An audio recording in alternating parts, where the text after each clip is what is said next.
Hello and welcome to Ensigns to the Nations, where we study the weekly Come Follow Me lesson. Yeah. So this week we will be talking about Job, which we are really excited about. There's so many great lessons to learn, such a great story there. And we are back in Saratoga Springs. We're back from our road trip. The last 5 weeks we've been in the Midwest, going to all the different temples and beautiful locations out there to do our episodes, but it's good to be back home as well. It's a hot day today. In fact, I bet you guys can't guess what the temperature is today. If you can, put it down in the comments below, and we'll give you a prize. Yeah, just give you a hint. It's hot, and it's in Utah, so see what you come up with there. It's definitely hotter here than it was out in the Midwest. But we love it. We love living in Utah. We're by our kids and our grandkids, and by the temple. And by the temple, which we love. So this week, as we begin thinking about our See, Study, and Shine, these are the components that we always include in each week's study. Right. We look at the lesson in a new and interesting way for you. We talk about the doctrine in our study portion, and then we talk about shine, or different ways that you can implement these lessons into your own life. So we hope that you are considering these as you're talking about the lesson with your family or in your gospel doctrine classes. It's just a really kind of solid way to look at the whole lesson material. So this week for the C portion, I want to talk about a man. His name is Louis Zamperini. Louis Zamperini. Yes, and we learned about him as we read a book called Unbroken. We actually listened to it on the audio form as we were on a family road trip one time, and we all loved it. We loved his story, and we were so inspired by it. It's really cool. Yeah, he was a talented runner back in the 1930s. He was actually the one that was projected to be the first to break the 4-minute mile barrier. No one had done it yet in the 1930s. I think it wasn't actually done until the 50s. But anyway, back in this time, he had ran it as a college student in 4:08. So he was pretty close, and they thought with some training, this 19-year-old's probably going to do it. So he had this huge future ahead of him. He actually competed in Berlin and the Olympics in the 1930s. Hitler was impressed by him.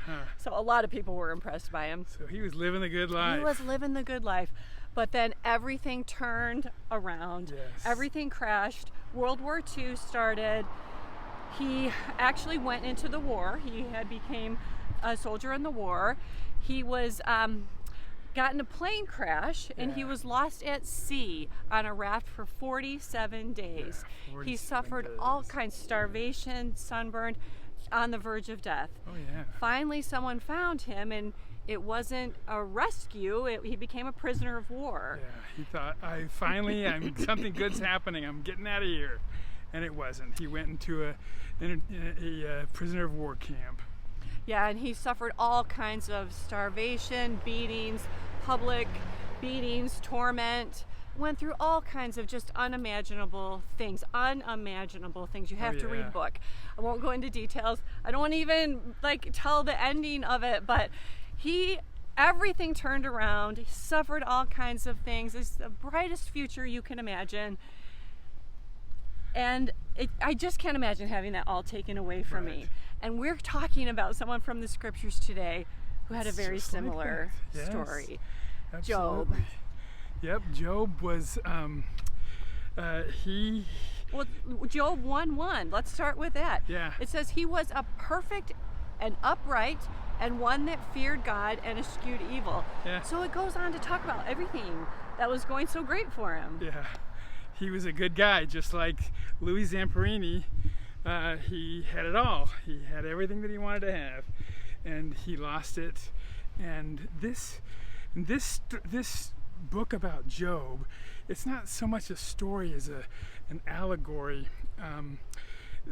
Job, the book, was written quite some time ago. Again, we have gone through a lot of historical books. We just finished with Esther, and Esther was the last of the historical books. The next few books now are called the wisdom books. The wisdom books, and we're starting to Yes. jump around on our timeline now. Yeah, oh, for sure. This is kind of our first one where we're jumping back. This is more going all the way back to, we think, Abraham time. Yeah, Abraham, Isaac, somewhere around there. This book was written. Wisdom books are Psalms and Proverbs and those kinds of things. So it's really times that we learn some interesting doctrine and things that can help us in our personal lives. And so this book of Job, I like to look at it in a way that makes me think God is helping us understand one of the biggest, most basic questions. Why?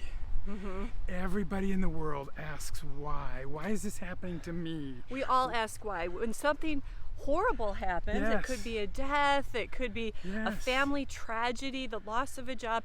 We think, why? Why when I'm doing everything I was asked to do? Yeah. Why would this even happen to me? And sometimes even I ask it on the little things too. Oh, yeah. Traffic, it's so frustrating. The dinner gets ruined. Why? Right. Why did this have to happen? Can't God just give me one day that I can be happy and peaceful? Why do I have to get through this traffic? Why does this have to? This is a big, giant question. And I think that this whole book of Job is a little bit of a prose or poetry that helps us understand why. So it starts out with the council in heaven. And he's talking all about the council in heaven and how the sons of God were there, and he says that Satan was also there. So Job 1:6, the sons of God came to present themselves before the Lord, and Satan also came among them. So they were discussing what's it going to be like on earth. They're basically checking out the plan of salvation and what they want to do. It really comes down to that plan of salvation Yeah. where, we know that Jesus Christ presented this plan where everything wasn't going to be perfect. Right. And Satan wanted everything to be easy, Yep. right? Yeah. And so when we ask why, we have to remember that we chose this. Yeah. We knew that it was going to be this way. Yeah, and Satan says, you know what, people are just going to be good because you give them blessings. So God said, no, I don't think so. In fact, let's take a look at this guy, Job. Oh, I love the word there. Have you considered? Hast thou considered my hast thou- servant Job? Hast thou considered my servant Job? Yeah. Like he's so proud of him almost. Yeah, Isn't that the yeah. way it sounds? Yeah. Yeah, you might think that these humans are not doing what they're supposed to and they're not perfect, but have Right. you considered Job though? Yeah, because he's pretty awesome. Yeah. And he goes on to use Job as this central figure to show, yes, Job even might ask why and how come these bad things are happening to him and to everybody. But Job isn't doing it because God is blessing him. Job's doing it because he loves God. I have to stop and look at my beautiful flowers. This is our Yes. spot. Take a little break and enjoy the temple and the flowers. Sorry. It's all right. It's then another thing that we learned from there is that mortality is a time for testing. Of course, we know Job, who had so much, then lost everything. He lost his job. He lost his animals. He lost his family. All of his children house. died. He lost his house. He lost his health. He lost everything. And this is the time for test. Do we go through that much problems? I hope certainly not. hope not. But we do Parts of those things. yeah, yes. parts of those things, little things like we just talked about that can plague us. But that's what life's all about. Life is about testing. It's about checking things out and whether or not we can do it. And we know that's where growth comes too. Yeah, absolutely. That's where your agency comes and then your growth, and that's why we have it. Job hated it so much that he wanted to die. In multiple places here in Job, in chapters 3, 6, 7, 10, 14, he said he wanted to die. He said, why died I not from the womb? He said, this is just a lot to take in, but it's not working for me. He has some friends come, quote, friends. They're worried about him, but all they can do is tell him well, you must have done something wrong. That's the why. You must have done something wrong. That's why you're getting all these terrible things happening to you. Well, and when you study the time and age that this took place, that was a common perception that when people were suffering or bad things happened to them, it must have been because they had done something. It's God punishing them. But we learn that that's not true. Learn that that's not. Job repeatedly asked why, but he actually never departed from the faith that he had in God. Sure, he didn't know exactly why these things were happening, but he knew that God lived. What he understood, and what God helped him understand, because he goes into it later about all the things that God has done, creating the earth and the animals and taking care of them, is that God, I like to say it as God is bigger than the boogeyman. Do you remember that song? I do, but the people watching this might not.